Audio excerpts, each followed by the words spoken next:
সকলকেই নমস্কার। আজ আমরা ইংলিশ গ্রামারের একটা অত্যন্ত গুরুত্বপূর্ণ টপিক, সেটা হচ্ছে কি সিম্পল সেন্টেন্স কিভাবে আমরা তৈরি করব। এটা অনেকের কাছেই খুব কঠিন লাগে, কারণ সিম্পল সেন্টেন্স নামটা কিন্তু সিম্পল, কিন্তু সিম্পল সেন্টেন্স তৈরি করা সবচেয়ে কঠিন। কিন্তু আমরা যদি বেশ কয়েকটা নিয়ম মনে রাখতে পারি, তাহলে কিন্তু সিম্পল সেন্টেন্স তৈরি করা খুব সহজ। চলো তাহলে আজকে দেখা যাক যে কীভাবে আমরা সিম্পল সেন্টেন্স তৈরি করতে পারি। তাই প্রত্যেককে অনুরোধ ভিডিওটি সম্পূর্ণ দেখতে। আশা করি এটা থেকে তোমরা সিম্পল সেন্টেন্স তৈরি করার উপায় জানতে পারবে বা সিম্পল সেন্টেন্স তৈরি করতে পারবে। দেখে নেওয়া যাক ফার্স্টেই সিম্পল সেন্টেন্স কাকে বলে। তাহলে প্রথমেই জানতে হবে যে হোয়াট ইজ সিম্পল সেন্টেন্স। তাহলে সিম্পল সেন্টেন্সে কী হবে, যে সেন্টেন্সে একটি সাবজেক্ট থাকবে আর একটি ফাইনাইট ভার্ব থাকে তাকে সিম্পল সেন্টেন্স বলে। তাহলে মনে রাখবে সিম্পল সেন্টেন্সে কী হয়, একটা সাবজেক্ট আর একটা ফাইনাইট ভার্ব থাকে। ঠিক আছে, সিম্পল সেন্টেন্সে একটি সাবজেক্ট একটি ফাইনাইট ভার্ব থাকে। একটা উদাহরণ দেখো দেওয়া আছে, আই রিড ইংলিশ এভরিডে। এটা হচ্ছে একটা সিম্পল সেন্টেন্স। এটাতে দেখো একটি সাবজেক্ট আছে আই এবং একটি ফাইনাইট ভার্ব আছে রিড। তাহলে আইটা সাবজেক্ট আর রিড হচ্ছে ফাইনাইট ভার্ব। চলো জানা যাক ফাইনাইট ভার্ব কাকে বলে। ফাইনাইট ভার্বের বাংলা হচ্ছে সমাপিকা ক্রিয়া, অর্থাৎ যে ভার্ব কোনো বাক্যকে সম্পূর্ণ করতে সাহায্য করে। A verb that completes a sentence is called a finite verb. তাহলে এখানে রিড ভার্বটা বাক্যটাকে সম্পূর্ণ করতে সাহায্য করছে, তাহলে তার জন্য রিড হচ্ছে ফাইনাইট ভার্ব। তাহলে সিম্পল সেন্টেন্সে অবশ্যই একটা সাবজেক্ট থাকবে, একটা ফাইনাইট ভার্ব থাকবে, তখনই আমরা বুঝবো যে বাক্যটা সিম্পল সেন্টেন্সে আছে। নেক্সট এবারে দেখো সিম্পল সেন্টেন্স কিভাবে তৈরি করা যায়। সিম্পল সেন্টেন্স কিভাবে তৈরি করা যায়, প্রথমে আছে দেখো প্রেজেন্ট ও পাস্ট পার্টিসিপেলের সাহায্যে। এক নাম্বার নিয়ম হচ্ছে প্রেজেন্ট ও পাস্ট পার্টিসিপেলের সাহায্যে আমরা যে কোনো বাক্যকে সিম্পল সেন্টেন্সে পরিবর্তন তৈরি করতে পারি বা সিম্পল সেন্টেন্সে পরিবর্তন করতে পারি।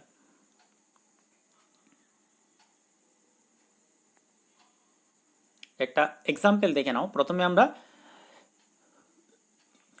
দেখো প্রথমে একটা উদাহরণ, প্রথমের উদাহরণটা দেখো, never get down from a running train. Never get down from a running train. এখানে দেখো রানিংটা হচ্ছে পার্টিসিপেল। কি পার্টিসিপেল? Present participle. তাহলে কখনোই চলমান বা গতিশীল ট্রেন থেকে নেমো না। তাহলে এখানে রানিং ট্রেন, রানিংটা হচ্ছে প্রেজেন্ট পার্টিসিপেল। মনে রাখবে পার্টিসিপেল হচ্ছে ভার্বের একটা রূপ এবং যেটা অ্যাডজেক্টিভের মতো কাজ করে। তাহলে এখানে রানিং হচ্ছে প্রেজেন্ট পার্টিসিপেল। প্রেজেন্ট পার্টিসিপেল ভার্বের সাথে আইএনজি যোগ করে তৈরি করা হয়, আর পাস্ট পার্টিসিপেল ভার্বের পিপি ফর্ম দ্বারা তৈরি করা হয়। নেক্সট আছে দেখো working for an hour I got tired. 1 ঘন্টা কাজ করে আমি ক্লান্ত হয়ে গিয়েছিলাম। এখানে ওয়ার্কিং হচ্ছে প্রেজেন্ট পার্টিসিপেল। দেখো ওয়ার্কিং প্রেজেন্ট পার্টিসিপেলের সাহায্যে আমরা এটাকেও সিম্পল সেন্টেন্সে সিম্পল সেন্টেন্সে পরিবর্তন করেছি বা সিম্পল সেন্টেন্স তৈরি করেছি। তাহলে পার্টিসিপেল কিন্তু বিভিন্নভাবে ব্যবহার করা হয়। প্রেজেন্ট পার্টিসিপেল বিভিন্নভাবে, প্রথমে দেখো দেওয়া আছে রানিং ট্রেন, সরাসরি ট্রেনকে কোয়ালিফাই করছে, সে ট্রেনকে মডিফাই করছে। কীরকম ট্রেন? Running train. এখানেও কিন্তু ওয়ার্কিংটাও প্রেজেন্ট পার্টিসিপেল। নেক্সট আছে দেখো I saw the children playing in the garden. I saw the children playing in the garden. আমি শিশুদেরকে বাগানে খেলতে দেখেছিলাম। তাহলে এখানে প্লেয়িংটা হচ্ছে প্রেজেন্ট পার্টিসিপেল। এটাতেও কিন্তু প্রেজেন্ট পার্টিসিপেলের সাহায্যে এটাকেও সিম্পল সেন্টেন্সে সিম্পল সেন্টেন্স করা হয়েছে। তাহলে নেক্সট আছে দেখো 3টে সেন্টেন্সের মধ্যে আমরা বেসিক কি ডিফারেন্স পেলাম। প্রত্যেকটাই কিন্তু প্রেজেন্ট পার্টিসিপেল, কিন্তু মনে রাখতে হবে প্রেজেন্ট পার্টিসিপেল বিভিন্ন বাক্যের বিভিন্ন জায়গায় ইউজ করা হয়েছে। দেখো প্রথমে রানিংটা কিন্তু নাউনের আগে ব্যবহার করেছে, রানিং ট্রেন, ঠিক আছে, একদম লাস্টের দিকে বাক্যের শেষের দিকে ব্যবহার করা হয়েছে। নেক্সট আছে দেখো ওয়ার্কিং, ওয়ার্কিং একদম বাক্যের শুরুতেই। একই রকমভাবে দেখো থার্ড এক্সাম্পলে দেখো প্লেয়িং, প্লেয়িংটা কিন্তু অবজেক্টের পরে ব্যবহার করা হয়েছে। I saw the children playing. তাহলে পার্টিসিপেল বিভিন্ন জায়গায় ব্যবহার করা হয়, একটা বাক্যের বিভিন্ন দিকে বিভিন্ন জায়গায় ব্যবহৃত হয়, এটা কিন্তু মনে রাখবে। নেক্সট আছে দেখো ইটস এ ব্রোকেন চেয়ার। এটা হচ্ছে একটা ভাঙা চেয়ার। ব্রোকেন ওয়ার্ডটা এসছে ব্রেক থেকে, ব্রেক, ব্রোক, ব্রোকেন, অর্থাৎ পিপি ফর্ম ভার্বের পিপি ফর্ম। এখানে ব্রোকেনটা হচ্ছে কি পাস্ট পার্টিসিপল। তাহলে it is a broken chair.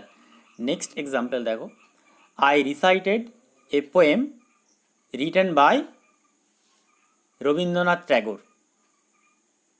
I recited a poem written by Rabindranath Tagore. এখানে দেখো রিটেনটা হচ্ছে পাস্ট পার্টিসিপল, এটাও কিন্তু পাস্ট পার্টিসিপেলের সাহায্যে বাক্যটা সিম্পল করা হয়েছে। তাহলে I recited a poem written by Rabindranath Tagore. এখানেও কিন্তু দেখো রিটেন ওয়ার্ড পাস্ট পার্টিসিপেল ফর্মটা কিন্তু অবজেক্টের পরে ব্যবহার করা হয়েছে, পোয়েমের পরে রিটেন। এখানে দেখো ব্রোকেনটা নাউনের আগে, ইটস এ ব্রোকেন চেয়ার, সরাসরি নাউনকে কোয়ালিফাই করছে। যাই হোক, তাহলে আমরা প্রেজেন্ট এবং পাস্ট পার্টিসিপেলের সাহায্যে বাক্যকে সিম্পল সেন্টেন্সে পরিবর্তন করতে পারি, এটা মনে রাখবে। নেক্সট আছে দেখো, নেক্সট এক্সাম্পল দেখো, ইনফিনিটিভ ব্র্যাকেটের মধ্যে আছে টু যুক্ত ভার্বের ফার্স্ট ফর্ম বা বেস ফর্ম বা প্রেজেন্ট ফর্ম এর সাহায্যে। তাহলে কোনো বাক্যকে ইনফিনিটিভের সাহায্যে আমরা সিম্পল সেন্টেন্সে পরিবর্তন করতে পারি, বা ইনফিনিটিভের সাহায্যে বাক্যকে সিম্পল সেন্টেন্সে পরিবর্তন করা হয়, বা ইনফিনিটিভ সাহায্যে আমরা সিম্পল সেন্টেন্স তৈরি করি। তাহলে ফার্স্ট এবার মনে রাখবে যে ইনফিনিটিভ কিন্তু তিন ধরনের হয়। There are three types of infinitives in English grammar. প্রথমে একটা হচ্ছে দেখো ফুল ইনফিনিটিভ, নেক্সট হচ্ছে bare infinitive, and the last one is split infinitive. তাহলে ফুল ইনফিনিটিভের সাহায্যে আমরা বাক্যকে সিম্পল সেন্টেন্সে পরিবর্তন করব। ফুল ইনফিনিটিভ অর্থাৎ ফুল ইনফিনিটিভ মানে হচ্ছে টু যুক্ত ভার্বের প্রেজেন্ট ফর্ম, এটা হচ্ছে ফুল ইনফিনিটিভ, অর্থাৎ সরাসরি কিন্তু ইনফিনিটিভ ফর্মটা ভিজিবল হবে, দেওয়া থাকবে। এক্সাম্পল দেখো, I went to Kolkata to visit my friends. তাহলে এখানে ইনফিনিটিভ ফর্ম কোনটা? To visit. তাহলে এখানে কিন্তু উদ্দেশ্য বুঝাচ্ছে, পারপাস আছে। আমি কলকাতায় গিয়েছিলাম আমার বন্ধুর সাথে দেখা করতে। তাহলে ইনফিনিটিভ তে অর্থে ব্যবহার করা হয়, বাংলাতে তে অর্থে, দেখা করতে। I want to play football, আমি ফুটবল খেলতে চাই। তাহলে টু প্লে মানে খেলতে, তে তে অর্থে কিন্তু ব্যবহার করা হয় ইনফিনিটিভ। তাহলে এখানে টু এবং ভিজিট প্রেজেন্ট ফর্মে আছে, এটা হচ্ছে ফুল ইনফিনিটিভ। লক্ষ্য করো, টু কলকাতা এটা কিন্তু ইনফিনিটিভ নয়, এখানে টুটা কিন্তু কলকাতার আগে বসেছে, কলকাতা কিন্তু ভার্ব নয়। তাহলে ইনফিনিটিভ ফর্ম সবসময় টু ভার্বের আগে ব্যবহার করা হয়, ভার্বের ফার্স্ট ফর্ম বা বেস ফর্ম বা প্রেজেন্ট ফর্ম। এখানে টুটা প্রিপোজিশন, এবং তাহলে এক্ষেত্রে টু কলকাতার ইনফিনিটিভ নয়। নেক্সট এক্সাম্পলে দেখো, I would like to be a doctor. তাহলে এখানে ইনফিনিটিভ ফর্ম কোনটা? টু বি এ ডক্টর, হতে, টু বি মানে হতে, আমি ডাক্তার হতে চাই। I would like to be a doctor, to বিটা এখানে পার্টিসিপেল, ফুল এখানে টু বিটা হচ্ছে ইনফিনিটিভ, এটা হচ্ছে ফুল ইনফিনিটিভ। তাহলে টু ভিজিট এবং টু বি এই দুটোই হচ্ছে ফুল ইনফিনিটিভ। তাহলে আমরা ফুল ইনফিনিটিভের সাহায্যে কোনো বাক্যকে সিম্পল সেন্টেন্সে পরিবর্তন করতে পারি। নেক্সট চলে এসো, বেয়ার ইনফিনিটিভ। এবার আছে দেখো bare infinitive. Bare infinitive, bare মানে হচ্ছে ছাড়া, উইদাউট। বেয়ার মানে হচ্ছে একদম ছাড়া, উইদাউট, অর্থাৎ যে ভার্বের আগে টু যোগ করা থাকে না, অর্থাৎ যে কোনো বাক্যে, কিছু কিছু বাক্যে ভার্ব ফর্মের আগে টুটা অমিটেড থাকে, উজ্জ্ব থাকে, টুটাকে ব্যবহার করা হয় না, সেই ধরনের ইনফিনিটিভ ফর্মকে আমরা বেয়ার ইনফিনিটিভ হিসেবে চিনি। কয়েকটা উদাহরণ দেখে নাও, লেট মি ডু ইট। এখানে দেখো ডু, ডু এর আগে কিন্তু কোনো টু নেই, টু আছে কি? টু নেই। একই রকমভাবে he made me work hard, I hard her Cry. এই ডু, ওয়ার্ক এবং ক্রাই এই তিনটেই হচ্ছে বেয়ার ইনফিনিটিভ, এদের আগে টু ব্যবহার করা হয়নি বা টু ব্যবহার করা যাবে না। মনে রাখবে ইংলিশ গ্রামারে বেশ কিছু ভার্ব আছে তাদের পর ভার্বের আগে টু ব্যবহার করা যায় না, লাইক লেট, এখানে আছে মেক, হিয়ার, সি, ফিল, এদের পর কিন্তু কখনোই, বেশ কিছু এরকম ভার্ব আছে এদের পর কখনোই কিন্তু ডাইরেক্টলি ই টুটাকে ব্যবহার করা যায় না, অর্থাৎ সরাসরি বেয়ার ইনফিনিটিভ ফর্মে ইউজ করতে হয়। ঠিক আছে, নেক্সট আছে দেখো, এবার হচ্ছে খুব ইম্পর্টেন্ট একটা দেখো, স্প্লিট ইনফিনিটিভ। স্প্লিট ইনফিনিটিভের সাহায্যে আমরা কোনো বাক্যকে সিম্পল সেন্টেন্সে রূপান্তরিত করে থাকি বা সিম্পল সেন্টেন্স তৈরি করে থাকি। স্প্লিট শব্দের অর্থ কি? স্প্লিট মানে দুটো ভাগে ভাগ করে দেওয়া, অর্থাৎ যখন ইনফিনিটিভ ফর্মটা দুটো ভাগে ভাগ করা হয় তার মাঝে অবশ্যই একটা অ্যাডভার্বকে বসানো হয়। ঠিক আছে, টু যুক্ত ভার্ব, তার মাঝে একটা অ্যাডভার্ব ব্যবহৃত হয়, তখন সেটাকে স্প্লিট ইনফিনিটিভ বলে।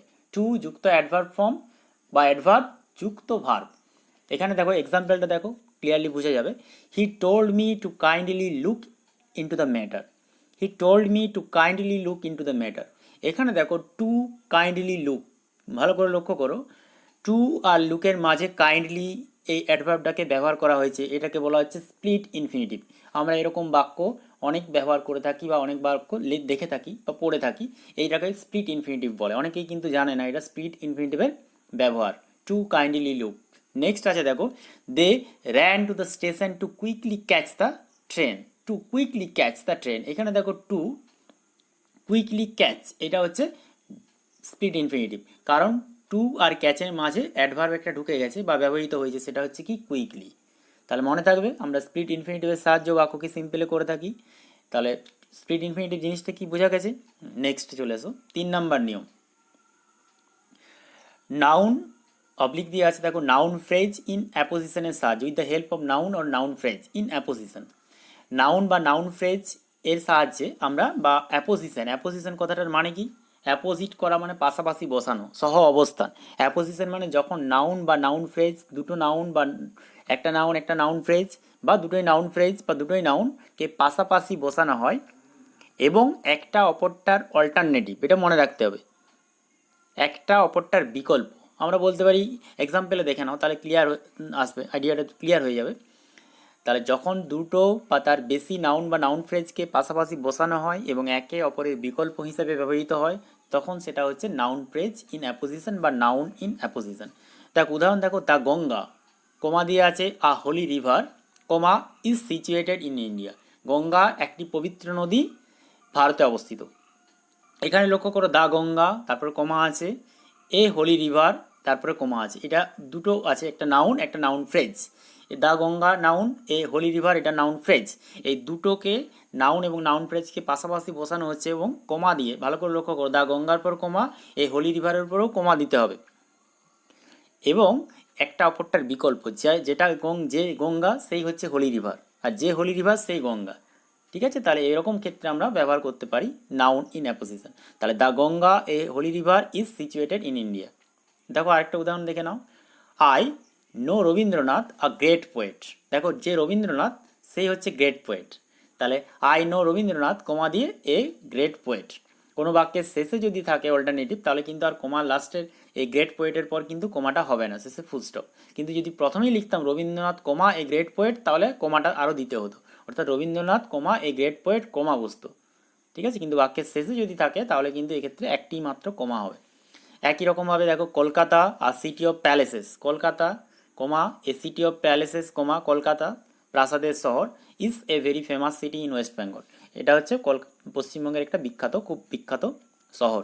তাহলে কলকাতা যেটা, সেটাকে আমরা বলি শহরে, সেটাকে আমরা বলি প্রাসাদের শহর, এ সিটি অফ প্যালেসেস। ঠিক আছে, ক্লিয়ার হয়েছে। তাহলে নাউন বা নাউন ফ্রেজ ইন অ্যাপোজিশনের সাহায্যে আমরা কোনো বাক্যকে সিম্পল সেন্টেন্সে পরিবর্তন বা সিম্পল সেন্টেন্স এর সাহায্যে সিম্পল সেন্টেন্স করে থাকি, সিম্পল সেন্টেন্স তৈরি করে থাকি। নেক্সট আছে দেখো, ফ্রেজ এর সাহায্যে, খুব ইম্পর্ট্যান্ট ফ্রেজ। ফ্রেজ আমরা জানি দুই বা তার বেশি বা একাধিক শব্দ পাশাপাশি, তাই তো, তা ব্যবহৃত হয়, মানে পাশাপাশি বসে কিন্তু তার মধ্যে কোনো সাবজেক্ট ফাইনাইট ভার্ব থাকে না। তাহলে এই ফ্রেজের সাহায্যে আমরা কোনো বাক্যকে সিম্পল সেন্টেন্স করে থাকি বা সিম্পল সেন্টেন্স তৈরি করে থাকি ফ্রেজের সাহায্যে। প্রথমে আছে দেখো, বেশ কয়েকটা উদাহরণ দেওয়া আছে, ভালো করে লক্ষ্য করো উদাহরণগুলি। Bird Singh in the morning, bird Singh in the morning, পাখিরা সকালে গান করে। তাহলে এখানে ইন দ্য মর্নিং, এই ইন দ্য মর্নিংটা হচ্ছে ফ্রেজ। কি ফ্রেজ? Prepositional phrase. ফ্রেজের কিন্তু অনেক প্রকারভেদ আছে। ঠিক আছে, আমরা ফ্রেজ নিয়ে হয়তো নেক্সট ভিডিওতে আমরা ফ্রেজ নিয়ে আলোচনা করব বা ফ্রেজের প্রকারভেদগুলো নিয়ে আলোচনা করব। যাই হোক, এখানে ইন দ্য মর্নিং হচ্ছে প্রিপোজিশনাল ফ্রেজ। তাহলে এই ফ্রেজের সাহায্যে আমরা এটাকে সিম্পল করেছি। নেক্সট আছে দেখো, I am sitting on a chair made of wood. আমি একটা চেয়ারে বসে আছি কাঠের তৈরি, অর্থাৎ যে চেয়ারটা কাঠের তৈরি। তাহলে এখানে মেড অফ উড এটা হচ্ছে ফ্রেজ। কি ফ্রেজ? এটা হচ্ছে অ্যাডজেক্টিভ ফ্রেজ, এটা হচ্ছে অ্যাডজেক্টিভ ফ্রেজ। নেক্সট আছে দেখো, the honesty of the people in our village is known everywhere. আমাদের গ্রামের মানুষদের সততা সর্বত্রই পরিচিত। তাহলে এখানে the honesty of the people in our village পুরোটাই হচ্ছে নাউন ফ্রেজ, এটা হচ্ছে পুরোটাই নাউন ফ্রেজ। দেখো নাউন ফ্রেজের সাহায্যেও কিন্তু আমরা সিম্পল সেন্টেন্স করে তৈরি করে থাকি নাউন ফ্রেজের সাহায্যে। নেক্সট আছে দেখো, the bus is moving in a slow manner, এটা হচ্ছে ফ্রেজ। কি ফ্রেজ? এটা হচ্ছে অ্যাডভার্বিয়াল ফ্রেজ বা adverb phrase. In a slow manner means slowly, the bus is moving slowly. যাই হোক, তাহলে আমরা ফ্রেজের সাহায্যে কি করতে পারি, কোনো বাক্যকে সিম্পল সেন্টেন্সে রূপান্তরিত করতে পারি, বা ফ্রেজের সাহায্যে আমরা বাক্যকে সিম্পল সেন্টেন্সে করে, বা ফ্রেজের সাহায্যে সিম্পল সেন্টেন্স তৈরি করা যায়। এবারে চলে এসো নমিনেটিভ অ্যাবসলিউট, খুব ইম্পর্ট্যান্ট।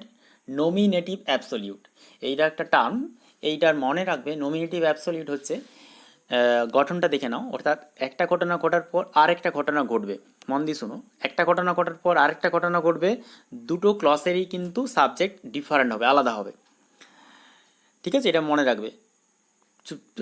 পুলিশ আসায় চোরটি পালিয়েছিল, সূর্য উঠায় কুয়াশা অদৃশ্য হয়ে গিয়েছিল। এই ধরনের বাক্য, দুটো বাক্যেই কিন্তু দুটোর ক্ষেত্রেই সাবজেক্টগুলো আলাদা হবে। তাহলে এখানে গঠনটা দেখে নাও। তাহলে নমিনেটিভ অ্যাবসলিউটের ক্ষেত্রে গঠনটা খুব ইম্পর্ট্যান্ট। প্রথমে সাবজেক্ট বসবে, প্লাস হ্যাভিং বসবে, সাবজেক্ট, তারপরে হ্যাভিং, তারপরে এমভিভিপি মেন ভার্বের পাস্ট পার্টিসিপেল ফর্ম যুক্ত ও অবজেক্ট, তারপর অ্যানাদার ক্লজ অর সেন্টেন্স। দ্বিতীয় যে ক্লজটা থাকবে বা বাক্যটা থাকবে সেটা কিন্তু পুরোপুরিভাবে লিখতে হবে, সেটার কোনো পরিবর্তন হবে না। এবার দেখো এক্সাম্পল, উদাহরণ। The police having reached the spot the gang of robbers fled. এখানে দেখো দ্য পুলিশ, তারপরে সাবজেক্ট, তারপরে হ্যাভিং বসালাম, হ্যাভিং, তারপরে মেন ভার্বে পিপি ফর্ম রিচড, তারপর অবজেক্ট কী আছে, দ্য স্পট, তারপরে এনাদার ক্লজ বা সেন্টেন্স। এনাদার ক্লজ বা সেন্টেন্স কোন সেন্টেন্স হচ্ছে the gang of robbers fled. তাহলে এখানে এই ঘটনাটা মনে রাখবে, পুলিশ ঘটনাস্থলে পৌঁছাতেই ডাকাতের দলটি পালিয়েছিল। তাহলে সাবজেক্ট হচ্ছে দ্য পুলিশ, এখানে এখানে দেখো subject the gang of robbers, অর্থাৎ দুটো আলাদা হওয়ার জন্য এই নিয়মটা কিন্তু অ্যাপ্লিকেবল। এই নিয়মের সাহায্যে তখন কিন্তু এটা সিম্পল সেন্টেন্সে তৈরি করা যাবে, সিম্পল সেন্টেন্স করা যাবে। তাহলে মনে থাকবে, গঠনটা ভালো করে মনে রাখবে। এটা নমিনেটিভ অ্যাবসলিউট খুব ইম্পর্টেন্ট। আরেকটা দেখো, উদাহরণ দেখো, the sun having risen the fog disappeared. সূর্য উঠায় কুয়াশা অদৃশ্য হয়ে গিয়েছিল। সাবজেক্ট হচ্ছে দ্য সান, হ্যাভিং, তারপরে মেন ভার্বে পিপি ফর্ম রাইজেন, এখানে অবজেক্ট নেই।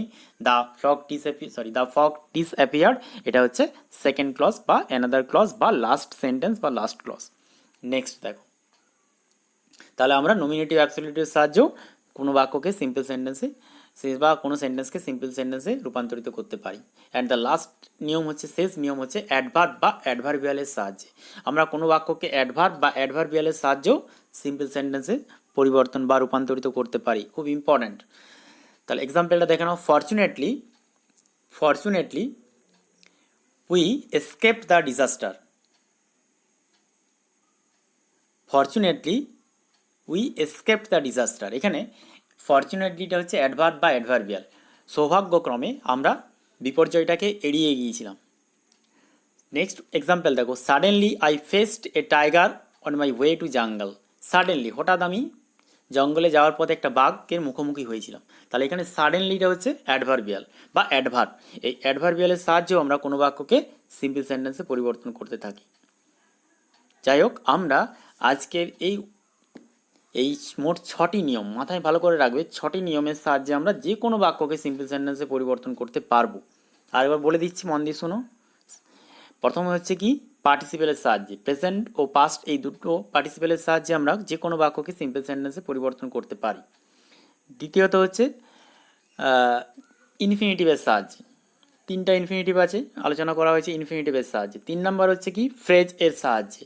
4 নাম্বার হচ্ছে কি, নাউন ফ্রেজ বা নাউন ইন অ্যাপোজিশনের সাহায্যে। 5 নাম্বার হচ্ছে কি, 5 নাম্বার হচ্ছে নমিনেটিভ অ্যাবসলিউটের সাহায্যে। এবং শেষ নিয়মটা হচ্ছে অ্যাডভার্ব বা অ্যাডভার্বিয়ালের সাহায্যে। যাই হোক, আমরা আজ কিভাবে সিম্পল সেন্টেন্স তৈরি করা যায় সেটা সম্পর্কে বিস্তারিতভাবে আলোচনা করলাম। যদি ভালো লাগে অবশ্যই ভিডিওটি বন্ধুদের মধ্যে শেয়ার করবে। আর যদি চ্যানেলটি সাবস্ক্রাইব করা না থাকে অবশ্যই সাবস্ক্রাইব করবে। আর তোমরা অবশ্যই তোমাদের মতামত জানাবে, কোন টপিকের উপর তোমাদের আলোচনা করলে, ইংলিশ গ্রামারের যে কোনো টপিকের উপর তোমরা অবশ্যই জানাবে যে এটা আলোচনা করলে ভালো হয়। আমি অবশ্যই আলোচনা করার চেষ্টা করব বা সেটা নিয়ে ভিডিও করব, যাতে তোমরা উপকৃত হয়। আর কিছু, ঠিক আছে, ধন্যবাদ সকলকেই, পুনরায় ধন্যবাদ।